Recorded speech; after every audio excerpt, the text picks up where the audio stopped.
freezing at choices isn't failure. It's resource conservation mode. Last night, I spent 47 minutes in front of Netflix, just trying to pick something to watch. 47 minutes. I ended up watching nothing and fell asleep frustrated.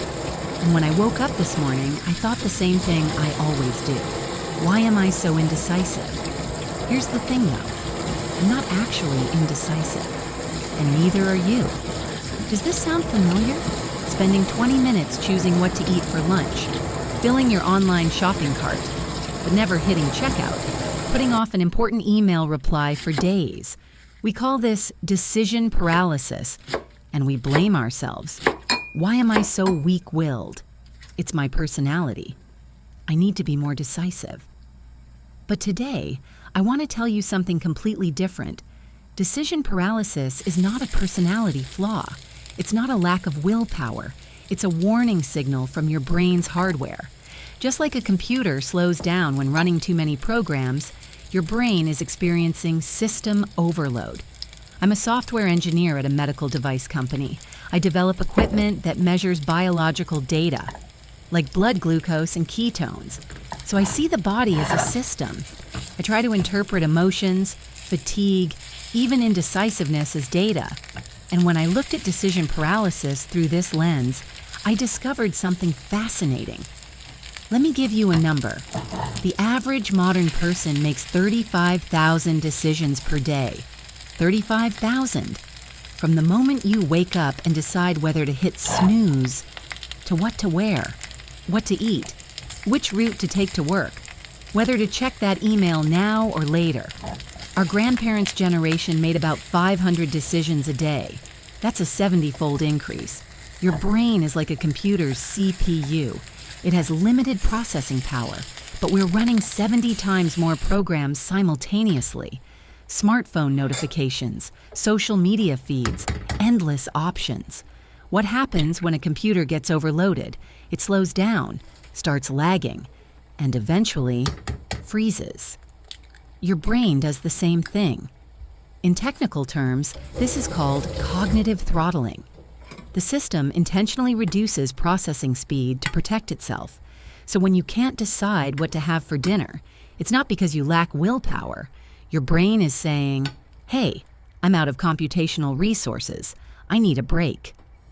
Here's what makes this even more interesting. This isn't just about how you feel. Real physical changes happen in your body. When you make lots of decisions, your prefrontal cortex stays constantly activated. The prefrontal cortex is your brain's CEO. It judges, plans, makes decisions. But what happens when the CEO is in meetings all day? Burnout. This triggers cortisol release, the stress hormone.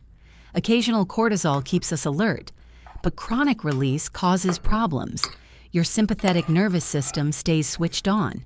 It's like a car stuck with the accelerator pressed down. There's an important metric here.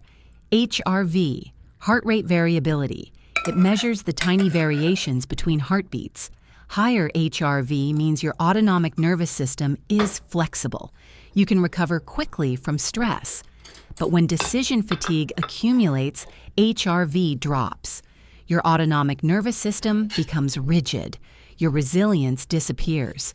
So decision paralysis isn't just a feeling. It's a measurable change in biomarkers. Your body is showing you the data. This affects your sleep too. And this is where the vicious cycle begins. While we sleep, something crucial happens in the brain. It's called the glymphatic system. Think of it as your brain's cleaning crew. It flushes out the waste accumulated during the day. In computer terms, it's clearing the cache, deleting temporary files. But this cleaning mainly happens during deep sleep, slow-wave sleep. The problem? When your sympathetic nervous system is overactive, you can't properly enter deep sleep.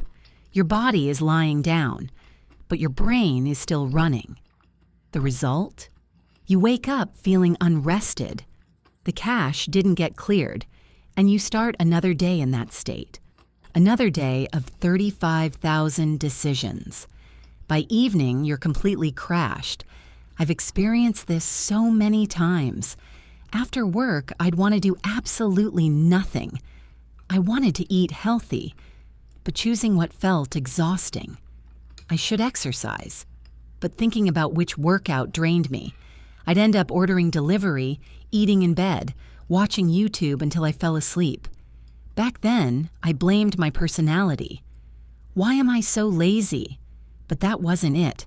My brain had entered protection mode. So what do? Build more willpower? No. Actually, the opposite.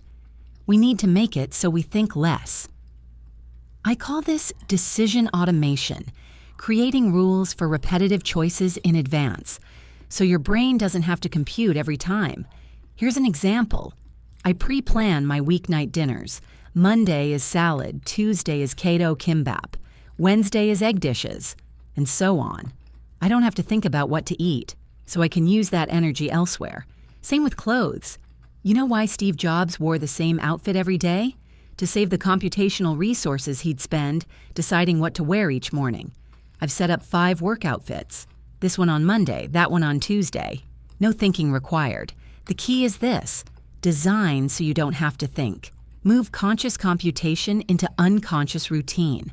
Second is HRV recovery. When HRV drops, your autonomic nervous system becomes rigid. We need to make it flexible again. The method is simple. Insert short moments of parasympathetic stimulation throughout your day. I deliberately walk for an hour on my commute home. The subway takes 30 minutes. Walking takes an hour. Yet that hour transforms my day. It's time when I don't have to make any decisions. I just walk. During this time, my parasympathetic nervous system activates, and my HRV recovers. Meditation works. Deep breathing works. The point is to intentionally create time when you make 0 choices. Third is sleep. But here, what matters isn't quantity, it's depth. Your brain's cleaning system only works properly during deep sleep. For that, you need to minimize computational load before bed. I make 0 decisions for 2 hours before sleep. What I'll wear tomorrow, what I'll eat for breakfast, everything gets decided the night before, so my brain doesn't have to work. And smartphones? Don't use your phone in bed. Scrolling social media is constant micro decisions. Should I like this? Should I skip this video? Making your brain compute before sleep prevents deep rest. Here's what I really want to say. Our society teaches us to think harder, analyze more, compare more, make the best choice. But truly high-performing humans don't work that way. True high performance is designing structures so you think less. Strong-willed people don't succeed. Systems with excellent computational management succeed. I used to blame myself a lot. Why do I get tired so easily? Why can't I make decisions? But I wasn't the problem. My environment was forcing too many decisions on me. After realizing that, I started redesigning my life. I automated decisions, secured recovery time, changed my sleep architecture. It's not perfect. I still have nights when I wander aimlessly in front of Netflix. But now, I don't blame myself. I just think, oh, I used a lot of computational resources today. I should rest. This is the method I found. Reading my body and mind as data. Managing myself as a system. Caring for myself through structure, not willpower. Try starting today. Decide tonight what you'll wear tomorrow morning. It seems small, but that's the beginning. Your brain is smart enough. It's just doing too much right now. Take a little off its plate. Your brain will thank you. And if this resonated with you, I'd love to hear your story. What's one decision you could automate starting today? Drop it in the comments. Sometimes the smallest changes create the biggest shifts. Remember, you're not broken, you're just overloaded, and that's something you can fix.